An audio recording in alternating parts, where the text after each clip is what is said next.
السلام عليكم، ازيكم عاملين ايه؟ يا رب يكون يومكم خير النهارده معانا اخبار كتيره. اخبار خاصه بالاهلي والزمالك، مجموعاتهم الافريقيه، مباريات اللي هيلعبوها. المنتخب المصري مع مباراته مع موريتانيا في تصفيات بطوله افريقيا يوم الجمعه. القصه الكامله لقندوسي مع النادي الاهلي، وليه حصل دوت، وليه تم، وايه اللي هيحصل، وايه النتائج. هنتكلم في امور كتير قوي النهارده. خلينا ناخد اول موضوع. آه، خلي موضوع قندوسي في الاخر. خلينا ناخد الاهلي والزمالك ودوري ابطال افريقيا. ايه القرعه اسفرت عن ايه؟ اسفرت وقوع النادي الاهلي في المجموعه الثالثه. الاهلي هيلاعب مين؟ الاهلي وقع معاه. الاهلي معاه استاد ابيجان ده كوتيفواري، ومعاه اورلاندو بيرتس الجنوب افريقي، ومعاه شباب بلوزداد الجزائري. السنه اللي فاتت او السنه قبليها برضه وقع شباب بلوزداد مع النادي الاهلي في نفس المجموعه، كانت في دوري ابطال افريقيا. مباريات انا شايفها. بصوا، خلينا نتفق على حاجه. اهلي او زمالك او مصري او بيراميدز، الفرقه اللي داخله من الاربع فرق دول هي بتصعب على نفسها المباريات او بتسهل على نفسها المباريات. اي مجموعه في بطوله افريقيا او الكونفدراليه، طبعا دوري ابطال افريقيا هو الاقوى. ليه؟ لان دول ابطال دوريات بلادهم، زائد صاحب مركز تاني في دوري البلد بتاعته. فاذا بطوله دوري ابطال افريقيا اقوى منطقيا من الكونفدراليه. بس ما فيش مباريات سهله، او ما فيش مباريات بتبقى بمستوى السهوله، لان كله بيبقى عايز يكسب. انت اللي بتحدد اذا كنت هتصعب على نفسك الماتش او هتسهل على نفسك. لكن انا شايف ان هي مجموعه متوازنه، متوسطه. ما هيش قويه قوي، ما هيش ضعيفه. اورلو باتريس دوت المركز الثاني بيبقى في جنوب افريقيا بعد سان داونز. استاد ابيجان انا اعتقد دوت المركز الاول في بلده. بطل كوت ديفوار شباب بلوزداد الجزائري. الفرقه بطبعها زي ما احنا عارفين هي فرقه رخمه. شمال افريقيا، لعب الشمال الافريقي. فاي فرقه من شمال افريقيا اكيد هتبقى فرقه سخيفه في لعبها معاك. شايف زي ما قلنا المجموعة متوسطة، لا هي أقوى حاجة ولا هي أقل حاجة. الأهلي يقدر، أنا شايف إن الأهلي يقدر يكسب استاد أبيجان، يقدر يكسب أورلاندو، يقدر يكسب شباب بلوزداد.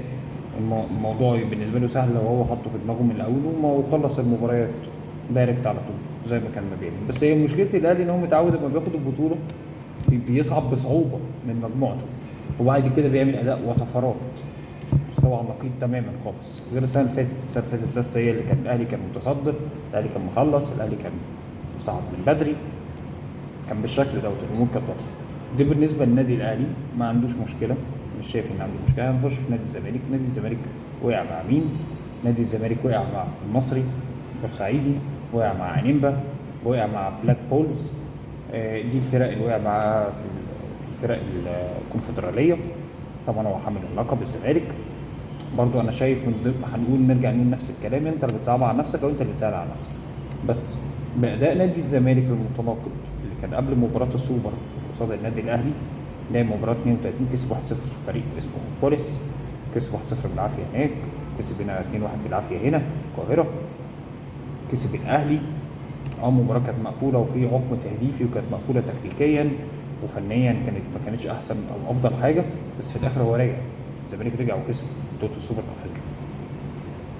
الفكره اللي عايز اوصلها ان اداء نادي الزمالك متناقض، يعني يوم يبقى عالي قوي ويوم يبقى تحت، ما فيش استقرار في الاداء. برضو الزمالك يا هيصعبها على نفسه يا هيسهلها على نفسه. انا شايف المجموعه مش شايفها قويه، يعني بما ان هيبقى في النديه، انا شايف النديه الوحيده مع المصري. لو هيلعب في بورسعيد، بس متهيألي هيلعبوا في استاد اسكندريه. ايا كان مصر فرقه محترمه، هو دي ممكن يكون الصعوبه اللي موجوده في المجموعه. لكن انيمبا النيجيري بقاله فترات كبيره جدا بعيد عن البطولات الافريقيه والساحه الافريقيه. بلاك بولز ما نعرفش حاجه عنه في طبق اليوم. الزمالك يا هيصعبها على نفسه يا هيسهلها على نفسه. يمكن مباراه القمه الوحيده في المجموعه هي مباراه طبعا الزمالك والمصري، الديربي. المباراتين عندك في القاهره، ودي مصلحه للمصري ومصلحه للزمالك، ان انت مش هتتعب كتير وتسافر اللعيبه وتجهد اللعيبه. مصلحه لكلا الفرقتين. فانا شايف ان الزمالك والمصري هم انسب فرقتين يقدروا يصعدوا من المجموعه. انيمبا بعيد بقى له فتره كبيره، بلاك بولز ما تعرفش عنها حاجه خالص. الزمالك هو اللي يقدر يحدد يا يبقى فوق يا يبقى تحت. ده بالنسبه لمجموعه الزمالك في الكونفدراليه. نبتدي بقى نخش في المنتخب المصري وبطوله تصفيات افريقيا. طيب، مصر معاها في المجموعه بتاعتها مع كاب فيردي اللي هي الراس الاخضر، مع موريتانيا، مع بوتسوانا. احنا لعبنا بمباراتين، كسبنا بوتسوانا وكسبنا كاب فيردي. معانا 6 نقط، جايبين 7 تجوان، ما دخلش فينا اهداف. المركز الثاني كاب فيردي ب3 نقط، بعد كده موريتانيا ب3 نقط، بوتسوانا ب0. طيب، في مباراتين عندك يوم الجمعه، وبعديها بحوالي 5-6 ايام مباراه العوده بتاعت موريتانيا برضه. فانت هتلعب مباراتين، هتلعب ذهاب وعوده. تمام. طيب، انت بايدك كام مباراه؟ انت كسبت ماتشين، بايدك 4 ماتشات. انت لو كسبت ماتشين وتعادلت ماتش، انت خلاص صعدت، ما فيهاش مشكله من ال4 ماتشات خالص. فالمباراه الجايه انا مش شايف ان المباراه صعبه. موريتانيا معاها 3 نقط بس. موريتانيا منتخب ضعيف، انت منتخبك قوي. الاداء اللي عامله مرموش في المانيا، فبيقدم مستويات عاليه جدا. هو هداف الدوري الالماني ب8 تجوان، فارق عن هاري كين. مركز تاني 5 اهداف. عندك صلاح جايب مع فرقته لحد دلوقتي في 9 مباريات جايب حوالي 5 اهداف وعامل 3 اسيست. يعني مصطفى محمد ما بيلعبش قوي، بس موجود، بيلعب في فرنسا زي ما انتوا عارفين. عندك محمد عبد المنعم لسه ما لعبش اساسي، بس برضه موجود بيشارك مع فرقته في مستوى تاني خالص وليفل تاني خالص. عندك كم لعيبه، زيزو، حمدي فتحي، الشناوي، رامي ربيعه، قلنا عبد المنعم. عندك كم لعيبه تقدر تعدي بيهم موريتانيا والذهاب والعوده وبوتسوانا وكاب فيردي. عندك اللعيبه والامكانيات اللي انت تقدر تخلص المجموعه دي بالفول مارك كمان. يعني مش فارق زي اللي انت تكسب 3 ماتشات وتتعادل ماتش، لا، ده انت تقدر تكسب الماتشات كلها. طيب، الناس اللي بتتكلم ان حسام حسن لسه ما اختبرش شويه يا جماعه، دي نوعيه المباريات اللي بيلعبها دلوقتي الراجل بيكسب وماشي صح. ما ينفعش انا اجي اقول عليه هو لسه ما بقتش منتخب كبير. لسه ما بقتش منتخب كبير، احنا عارفين ان هو لسه ما بقتش منتخب كبير، بس هي دي نوعيه المباريات اللي بيلعبها في الوقت الحالي، اذا كانت تصفيات كاس العالم او تصفيات افريقيا. الراجل مش بايده ان هو بيلعب من نوعيه الفرق ديت. الراجل مطلوب منه ان هو يقدم احسن نتيجه واحسن اداء في الوقت الحالي عشان نقدر يتاهل لكاس العالم ويقدر يتاهل افريقيا. هتقولي ما طبيعي ان احنا نتاهل لكاس العالم بالمجموعه اللي معانا افريقيا، ماشي، انا ما قلتلكش لا، بس هي دي نوعيه الفرق اللي بيلعبها. ما انت ما تبقاش انت بتكسب وتقدم اداء مقبول او متوسط وناقم عليه برضه. يعني ادي الراجل حقه عشان يوم ما يتغلب ويوم لما يقدم اداء سيء نقدر ننتقده. خلينا في الامور دي طبيعيين. نتكلم بصراحه. الراجل بيقدم اللي عليه، بيقدم اللي عليه. الراجل بيضم لعيبه جديده، في بعض اللعيبه الجديده اللي بيضمها اول مره كنا نشوفها.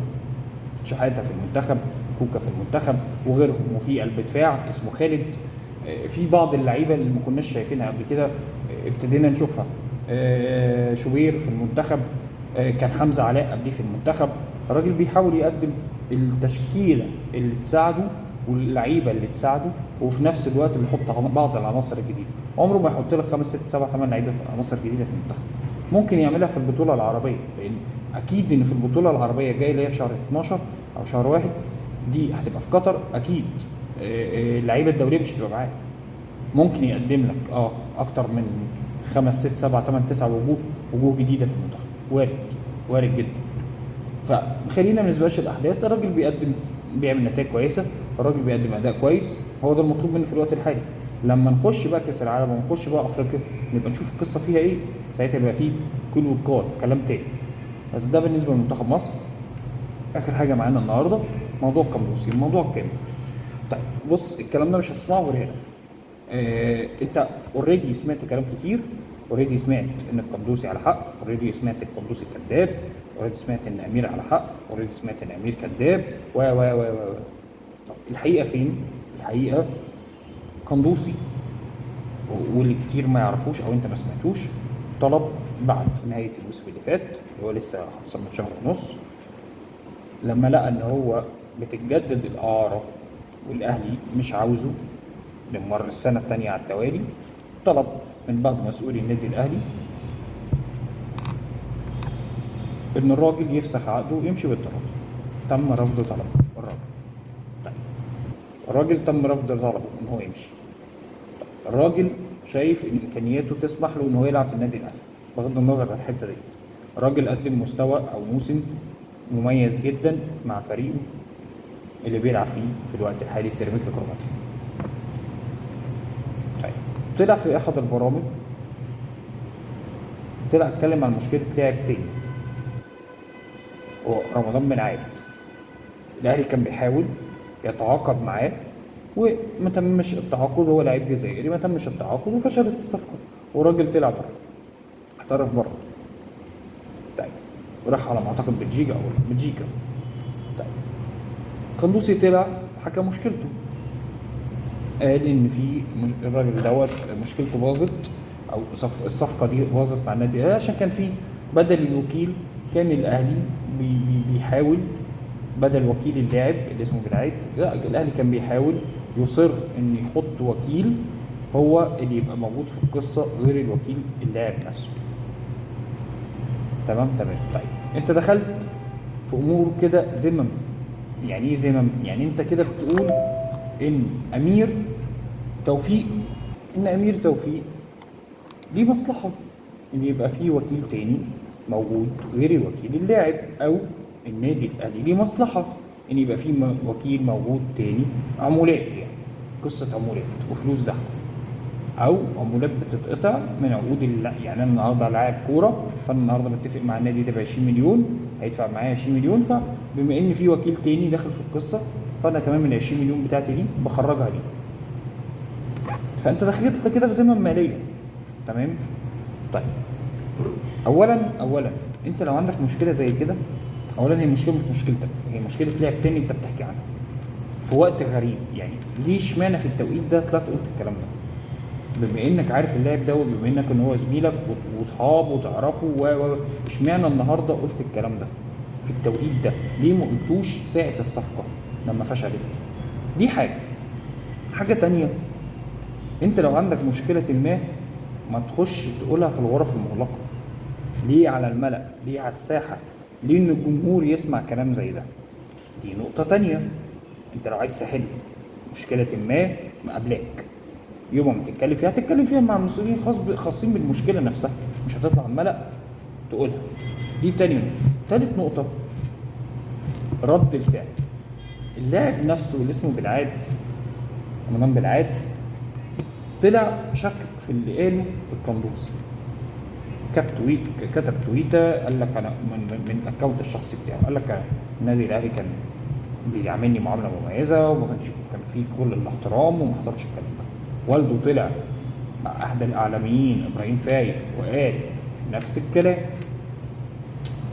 طيب وكيل اللاعب نفسه طلع انكر اللي اتقال دوت. طب وكيل قندوسي طلع الجديد، مش اللي جاي معاه لما جه النادي الاهلي، لا معاه وكيل جديد القندوسي، قال نفس كلام القندوسي. طب وكيل القندوسي القديم قال لك لا ما حصلش حاجه من الكلام ده. طيب كده في لغط، ناس بتقول ان فيه وناس بتقول ما فيش. النادي الاهلي عمل تحقيق طبعا بعد ما مدير الكوره كابتن محمد رمضان تحقيق للشؤون القانونيه وقعدوا مع القندوسي وقعدوا مع امير وطلعوا اجمالا بايه؟ قرار ان القندوسي معروض للبيع. طب القندوسي لسه عنده في عقده مع النادي الاهلي سنتين، سنه اعاره مع سيراميكا والسنه الثانيه هيرجع للنادي الاهلي. طيب ايه الوضع القانوني؟ الوضع القانوني او اللوائح بتقول ايه؟ بتقول بما انك انت عرضه للبيع لازم موافقه اللاعب. طب اللاعب لو مش موافق بيلجأ للفيل. تمام. طيب ملخص الموضوع ايه؟ عشان اللاعب يتباع الاهلي بيديله باقي عقده، تمام، وبعد كده يبيعه ما فيش مشكله وما يكملش السنتين بس يديله باقي عقده. طيب ما هو ممكن يعمل حاجه النادي الاهلي ثانيه. النادي الاهلي ممكن يخليه وما يبيعوش ويجمده، يبقى اللاعب خسر والاهلي خسر. الاهلي كده كده خسران في ايه؟ ان اللاعب بعد الاحداث اللي حصلت دي مش هيوافق ان هو يتباع. تمام. ولو حصل يبقى كده المشكله انتهت، بس خلينا نتكلم ان المشكله ما انتهتش. اللاعب مش هيوافق ان هو يتباع، تمام. فانت مطالب ان انت تديله باقي عقد اللي هو بيقال في 3 سنين 50 مليون. عدت سنه انت بتتكلم فيه حوالي تلتين المبلغ لسه ما اتدفعلوش. تمام. طيب النادي ده لازم يديله باقي عقد. طيب الاهلي خسران في ايه؟ انه هيديله بقى اللاعب خسران ايه؟ ان الاهلي لو جمده هيقعد سنتين ما يلعبش، هيلعب السنه بتاعت سيراميكا ما فيهاش مشكله، اما يرجع هيقعد سنه كامله ما يلعبش كوره. يبقى الاثنين خسروا في المشكله دي. طب ايه الحل؟ الحل ان الموضوع يخلص فسخ بالتراضي. لا الاهلي يدفع ولا اللاعب يتباع، لا يطلع فري. وانا من رايي او وجهه نظري ده بيتم من القندوسي عشان يروح الزمالك او بيراميدز. وجهه نظري كامله. حتى لو قندوسي عنده حق في القصه اللي عرضها، اشمعنى دلوقتي واشمعنى علنا؟ ملهاش غير تفسير من اتنين، هي حاجه واحده، انت عايز تفسخ عقدك مع النادي الاهلي عشان تروح فرقه تانية، والمنطقي ان انت هتروح يا الزمالك يا بيراميدز. والزمالك اكتر ليه؟ لان الزمالك اصلا كان بيفاوضك من قبل ما انت تيجي الاهلي، والزمالك كان قاب قوسين او ادنى وانه ياخدك، والاهلي متدخل، الكابتن خطيب متدخل مع رئيس نادي شباب بلوزداد، الموضوع خلص. يعني خليك سكه ودغري، واقعد بالمسؤولين وقول لهم عايز افسخ الطاقه. لكن ايه بقى نقول كذا ونعمل كذا و ملهاش لازمه. اللغط اللي حصل ده كله ملوش لازمه. وارد ممكن يكون يتقال له خلص عقدك باي شكل ما عشان نعرف ناخدك او نعرف نجيبك وتبقى جاي لنا فري. وارد، ووارد اللي الكلام اللي انا بقوله يكون التحليل غلط، وارد جدا. بس حط علامات استفهام. اشمعنى حتى ايا كان لو في مشكله عند القندوسي، اشمعنى في التوقيت ده وعلى الملأ ليه؟ دول علامتين استفهام اجابتهم مش عند حد غير القندوسي. ده ملخص حوار القندوسي. خلاص اللاعب كده كده ملوش لعب في النادي الاهلي، حتى لو الاهلي ما باعوش هو مش هيلعب في النادي الاهلي. امير توفيق خلاص. الكلام برضو اللي طالع ان هو الراجل مسك مكان تاني في شركه الكوره، مش هيبقى هو الخاص بالتعاقدات في النادي، هيبقى في حد تاني هيجي في الوقت الجاي. دي القصه كلها. يا رب اكون فدتك، يا رب تشاركنا بالتعليقات، قول لنا ايه رايك في قصه القندوسي، قول لنا شايف ايه من كابتن حسام حسن، قول لنا شايفين مجموعات الاهلي والزمالك في بطولات افريقيا شايفينها ازاي. شاركونا بتعليقاتكم. لو بتتفرج علينا على يوتيوب اشترك بالقناه وفعل زر الجرس. لو بتتفرج علينا على فيسبوك او تيك توك يا ريت تتابعونا. السلام عليكم.